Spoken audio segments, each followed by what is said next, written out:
Olá pessoal, sejam muito bem-vindos. Hoje a gente vai mergulhar de cabeça na jornada de uma das figuras mais importantes e, sem dúvida, mais influentes de toda a história, Abraão. E olhe, isso aqui é muito mais do que uma simples história de um personagem antigo. A vida de Abraão é um estudo fundamental, uma verdadeira aula magna sobre os pilares da fé, sobre como funciona a aliança entre Deus e a humanidade e sobre o desenrolar de uma promessa divina que ecoa com força total até os nossos dias. O nosso objetivo aqui é explorar essa narrativa lá de Gênesis de uma forma bem aprofundada, sabe? Com rigor acadêmico, mas também com uma grande riqueza teológica para a gente poder entender o contexto da época, os desafios gigantescos que ele enfrentou e, claro, o legado duradouro desse homem que ficou conhecido como o pai da fé.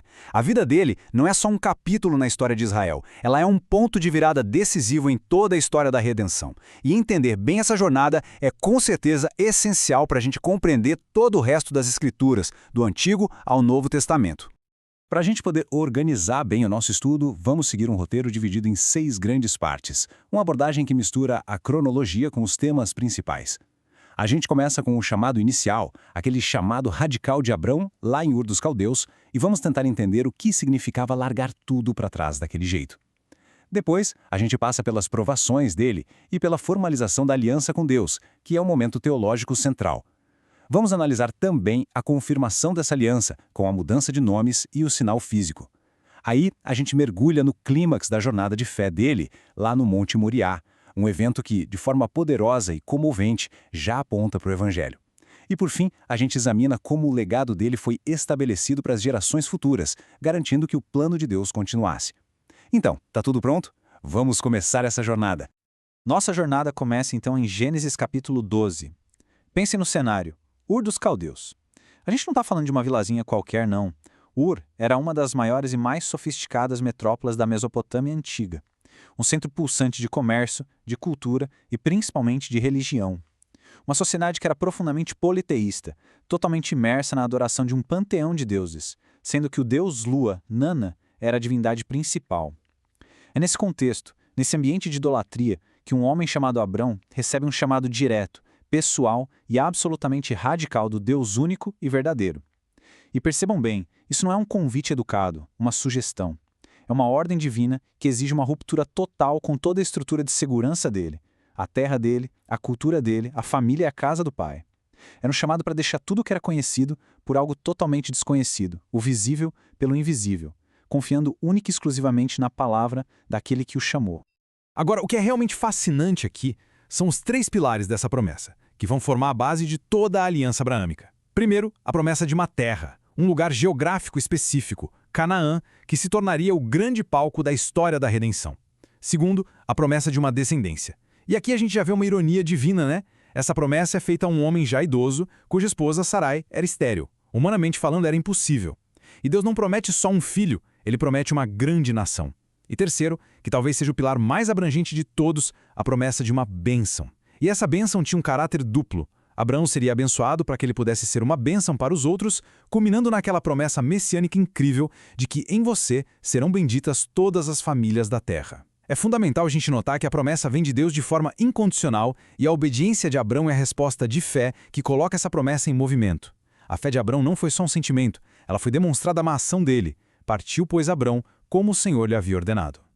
Acontece que a jornada da fé nunca é uma linha reta, sempre para cima. Quase que imediatamente depois de chegar na Terra Prometida, Abrão encara uma fome terrível e decide descer para o Egito. E lá, o medo acaba sendo maior que a fé. Em vez de confiar na proteção que estava implícita na promessa de Deus, ele resolve confiar na própria astúcia. Ele bola um plano enganoso, uma meia-verdade que, na intenção, é uma mentira completa, e pede para Sarai dizer que é irmã dele. A lógica de Abrão era pragmática, mas totalmente desprovida de fé. O ponto crucial aqui, isso é muito importante, é que mesmo na falha de Abrão, a soberania de Deus prevalece. Deus intervém diretamente, mandando pragas sobre a casa do faraó para proteger Sarai e, consequentemente, a pureza da linhagem da promessa. E a ironia é gigantesca. É um rei pagão, o faraó, quem dá uma bronca no homem da fé. Esse episódio ensina pra gente que o cumprimento das promessas de Deus depende da fidelidade dele, e não da nossa perfeição. Resumindo essa primeira sessão, a gente viu que o chamado de Deus exige uma fé radical e obediente, que a promessa dele é soberana, mas que a jornada da fé é cheia de testes e até de falhas, e é nessas horas que a graça e o poder de Deus se manifestam para cumprir os seus propósitos. De volta a Canaã, mais rico em bens materiais do Egito, mas também repreendido e humilhado na sua fé, Abrão agora enfrenta novos desafios. A natureza dos testes começa a mudar. Eles não vêm mais de circunstâncias externas, como a fome, mas sim de relacionamentos, de conflitos internos e regionais. A briga com o sobrinho Ló pela terra e uma guerra entre reis da região se tornam o palco para Abrão demonstrar onde estava sua verdadeira confiança e como a sua fé tinha começado a amadurecer depois daquela experiência dolorosa no Egito. O conflito pela terra entre os pastores de Abrão e de Ló nos apresenta uma divisão bem clara. A prosperidade dos dois era tão grande que a terra não conseguia mais sustentá-los juntos. Abrão, agindo com a grandeza de um verdadeiro patriarca, toma a iniciativa para resolver o conflito de forma pacífica. Ele dá a Ló o direito de escolher primeiro. E a escolha de Ló é baseada puramente na visão, na aparência. Ló ergueu os olhos e viu toda a campina do Jordão, que era toda bem regada, como a terra do Egito. Ele escolheu o que parecia mais próspero, mais seguro aos olhos humanos. Já Abrão, que parece ter aprendido a lição do Egito, age com generosidade e confiança. Ele aceita o que sobrou, a terra de Canaã, que parecia menos desejável, confiando que a promessa de Deus era muito maior do que qualquer pedaço de terra visível. Essa é uma escolha clássica entre andar por vista e andar por fé. E a ironia trágica é que a escolha de Ló, baseada na aparência, o leva para perto de Sodoma, um lugar de perversidade que, no fim, só trouxe ruína e perda total para ele. Depois que Ló é capturado numa guerra entre reis locais, Abrão mostra um lado de coragem e liderança militar. Ele junta seus servos, derrota os reis invasores e resgata o sobrinho. Na volta vitoriosa, acontece um dos encontros mais misteriosos e profundos de todo o Antigo Testamento, o encontro com Melquisedeque. Esse personagem que aparece e some do nada na narrativa é teologicamente crucial. Ele é apresentado como rei de Salém, que significa paz, e provavelmente seria a futura Jerusalém, e, o mais importante, sacerdote do Deus Altíssimo, El Elyon. Ele abençoa Abrão em nome de Deus, e Abrão dá a ele o dízimo de tudo. Ao fazer isso, Abrão, o portador da promessa, reconhece uma autoridade sacerdotal que era superior, universal e alinhada ao Deus que o chamou. E isso, claro, tem implicações teológicas gigantescas que o autor de Hebreus vai explorar séculos depois, apresentando Melquisedeque como um tipo do sacerdócio eterno de Cristo, que é rei e sacerdote ao mesmo tempo, uma ordem superior à levítica. Resumindo, nesta sessão, Abrão mostra um crescimento notável. Ele age com fé e generosidade na separação de Ló, com coragem na batalha e com um discernimento espiritual profundo ao reconhecer o sacerdócio de Melquisedeque e rejeitar as riquezas do rei de Sodoma, afirmando que sua dependência era total no Deus Altíssimo. E os anos passam. Abrão obedeceu ao chamado, viajou, enfrentou fome, lutou guerras, foi generoso. Ele tem feito tudo certo.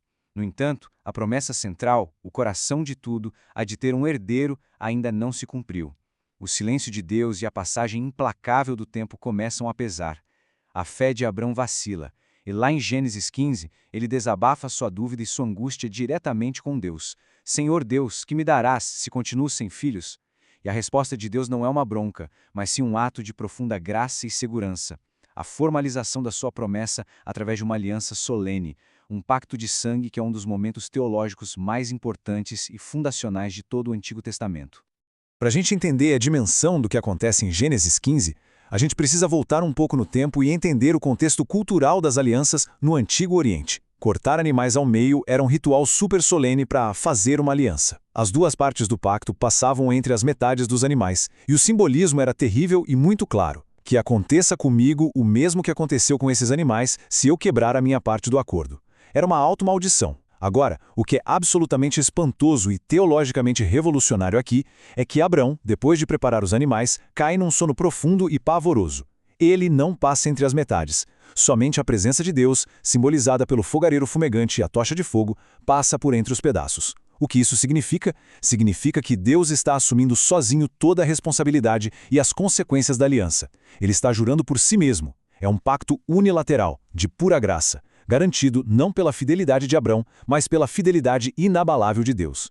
E é nesse contexto que a gente lê o versículo-chave do Evangelho no Antigo Testamento. Abrão creu no Senhor, e isso lhe foi atribuído para a justiça. A justiça dele não veio de suas obras, mas de sua fé na promessa graciosa de Deus. Mesmo depois daquela aliança solene e cheia de graça de Gênesis 15, o tempo continua sendo um teste severo para a fé. Esse cronograma aqui ilustra a longa década de espera desde a chegada a Canaã até a decisão de Sarai. A impaciência a leva a propor uma solução humana, baseada nos costumes da época, mas que estava totalmente fora do plano de Deus. Ela oferece sua serva egípcia, Agar, a Abrão, para que ele gerasse um herdeiro através dela. E Abrão, tragicamente, concorda. A decisão de usar Agar para gerar Ismael, que Paulo mais tarde chamaria de o filho segundo a carne, introduz imediatamente conflitos, ciúmes, dor e consequências amargas que vão se estender por gerações. É uma lição dolorosa de que os planos de Deus não podem ser apressados ou substituídos pela nossa engenhosidade humana. As boas intenções que tentam ajudar a Deus quase sempre acabam complicando e trazendo sofrimento. A promessa divina exigiu uma fé paciente. O resumo desta sessão é crucial. Deus formaliza sua promessa a Abrão por meio de uma aliança de graça pura, na qual ele mesmo assume toda a responsabilidade. No entanto, a fé de Abrão é novamente testada pelo tempo, e a tentativa de cumprir a promessa por meios humanos resulta em dor e conflito, destacando a necessidade de esperar pacientemente pelo tempo e pelo método de Deus. E então se passam 13 longos anos de silêncio divino depois do nascimento de Ismael. Abrão está com 99 anos de idade. É nesse momento que Deus aparece de novo para reafirmar sua aliança. Mas dessa vez, ele a expande e a confirma de maneiras bem tangíveis e permanentes. Ele muda os nomes do casal, estabelece um sinal físico do pacto e, num ato de intimidade crescente, revela a Abrão a profundidade do seu plano de justiça, convidando-o a participar como intercessor. Essa sessão marca uma etapa nova e muito importante na maturidade da fé de Abraão. As mudanças de nome na Bíblia são sempre muito significativas teologicamente. Elas indicam uma nova identidade, um novo propósito. A mudança de Abrão, que significa pai exaltado, para Abraão, que é pai de muitas nações, expande o alcance da promessa para além de uma única família, para uma dimensão global, eterna. Da mesma forma, Sarai, que pode significar minha princesa num sentido mais particular, se torna Sara, ou seja, princesa, indicando a posição dela como matriarca de nações e reis. Junto com essa nova identidade, a circuncisão é instituída. Esse era o sinal visível e físico da aliança, um lembrete constante, gravado na carne, da promessa de Deus e da responsabilidade do povo em andar na presença dele. Era um sinal de separação do mundo e de pertencimento exclusivo a Deus. A conversa de Abraão com Deus sobre o destino de Sodoma, lá em Gênesis 18, é um dos diálogos mais impressionantes de toda a Bíblia. Ela mostra uma maturidade nova e uma profunda intimidade. O Senhor compartilha seus planos com Abraão, tratando-o como um amigo. E Abraão, movido por compaixão pelo sobrinho Ló e por um profundo senso de justiça, ousa interceder. Começando em 50 justos, Abraão corajosamente negocia com Deus, apelando não para um sentimentalismo, mas para o próprio caráter justo e misericordioso de Deus, o juiz de toda a terra. O argumento dele é teológico. Longe de ti fazeres tal coisa, matar o justo com o ímpio. E Deus pacientemente ouve e responde, enquanto Abraão vai diminuindo o número para 45, 40, 30, 20 e finalmente 10. Embora Sodoma seja destruída, esse ato revela o coração de Abraão como intercessor e a paciência e justiça de Deus. Assim, essa sessão nos mostra a confirmação da aliança através de novas identidades e de um sinal físico, além do amadurecimento de Abraão, que passa de um patriarca preocupado só com sua própria linhagem a um intercessor preocupado com a justiça e a salvação de outros. E agora nós chegamos ao clímax, o ponto mais alto, tanto teológico quanto narrativo, da vida de Abraão. O teste definitivo, a prova de fogo da sua fé. Anos se passaram. Isaque, o filho da promessa, o filho do milagre, nasceu e cresceu. Ele é a encarnação de todas as esperanças, de todas as promessas de Deus. E é nesse ponto, quando tudo parece seguro e a promessa finalmente tomou forma, que Deus faz o pedido mais incompreensível, mais paradoxal e mais angustiante de todos. Que Abraão pegue esse filho amado e o ofereça em holocausto, um sacrifício queimado, no Monte Moriá. A linguagem que Deus usa aqui é intencionalmente enfática, construída para maximizar a dor e o peso do pedido. É um crescendo de partir o coração. Pegue o seu filho, depois seu único filho, enfatizando que Ismael não era o herdeiro da aliança, depois Isaque e, finalmente, a facada no coração do pai, a quem você ama. Cada frase aumenta o peso do sacrifício. Não é só um filho que está em jogo, mas a personificação de todas as promessas de Deus. O que é absolutamente impressionante é a obediência imediata e silenciosa de Abraão. Ele se levanta de madrugada, prepara tudo e parte, sem questionar, sem debater. Isso revela uma fé que amadureceu muito além do medo do Egito e da impaciência com Agar. É uma confiança absoluta na soberania, na bondade e no poder de Deus, mesmo diante do que parece ser uma contradição total das suas próprias promessas. O autor de Hebreus nos dá a chave para entender a mente de Abraão.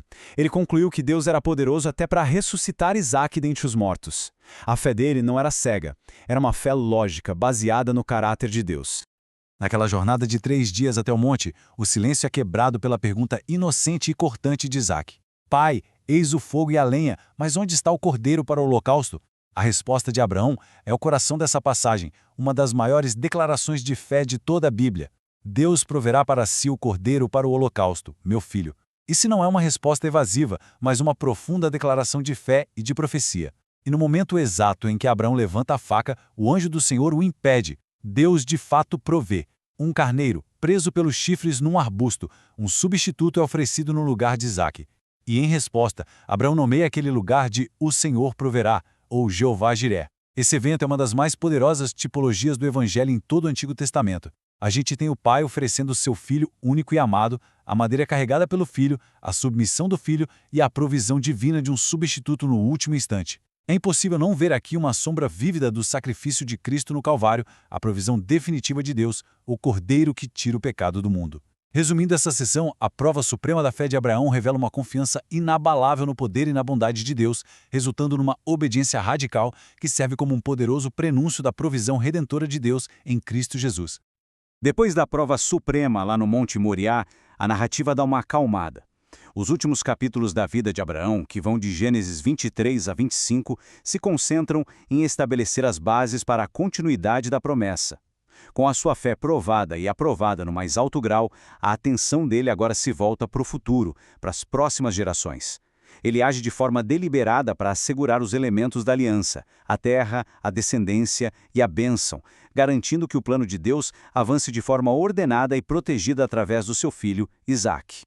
A morte de Sara, em Gênesis 23, leva a um evento crucial, a compra de um sepulcro. Pode parecer um detalhe burocrático, mas é um ato profundamente teológico. Abraão, que ainda era um estrangeiro e peregrino na terra, recusa a oferta generosa de receber a terra de graça. Ele insiste em comprar o campo de Efron, pagando o preço total publicamente. Ao fazer isso, ele estabelece uma reivindicação legal, uma espécie de primeira parcela simbólica da terra prometida. Não era só um lugar para enterrar a esposa, era uma declaração de fé no futuro. Ele enterra Sara na esperança da ressurreição e na certeza de que aquela terra e toda a terra ao redor um dia pertenceria aos seus descendentes, conforme a promessa de Deus. A cova de Macpela se torna uma âncora de fé cravada no solo de Canaã.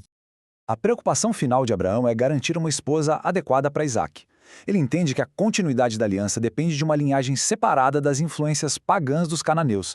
Então ele envia seu servo de maior confiança de volta à sua terra natal, com instruções bem estritas.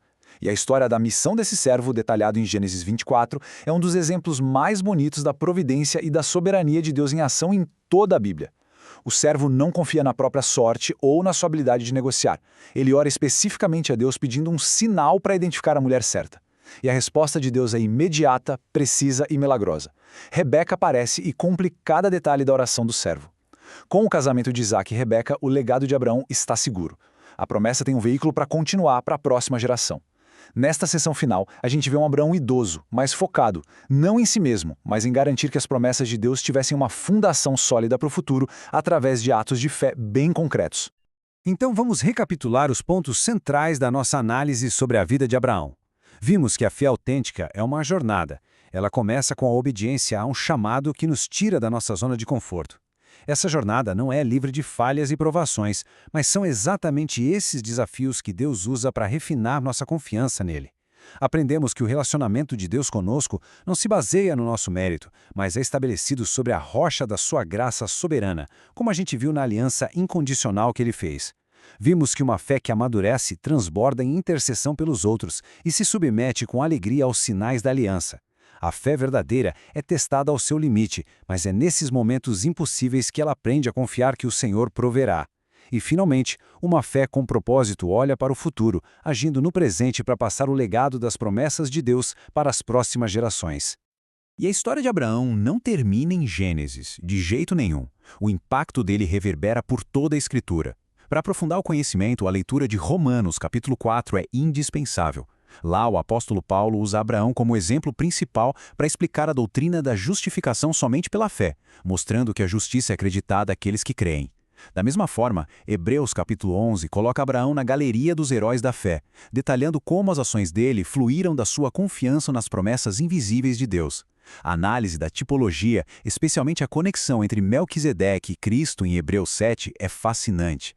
E claro, pesquisar o contexto histórico-cultural do Antigo Oriente Médio sempre vai oferecer novas e ricas camadas de significado ao texto de Gênesis. Então, a conclusão crucial é esta. Abraão é mais do que uma figura histórica. Ele é o paradigma da fé. A vida dele demonstra que ser considerado justo diante de Deus não vem de obras ou da observância da lei, mas de crer naquilo que Deus prometeu. Essa verdade, estabelecida de forma seminal lá em Gênesis 15, versículo 6, Abraão creu no Senhor e isso lhe foi atribuído para a justiça, se torna a pedra angular da teologia do apóstolo Paulo e do próprio Evangelho da Graça. A fé de Abraão não era a fé na fé, mas fé em um Deus fiel que promete e que infalivelmente cumpre o que promete.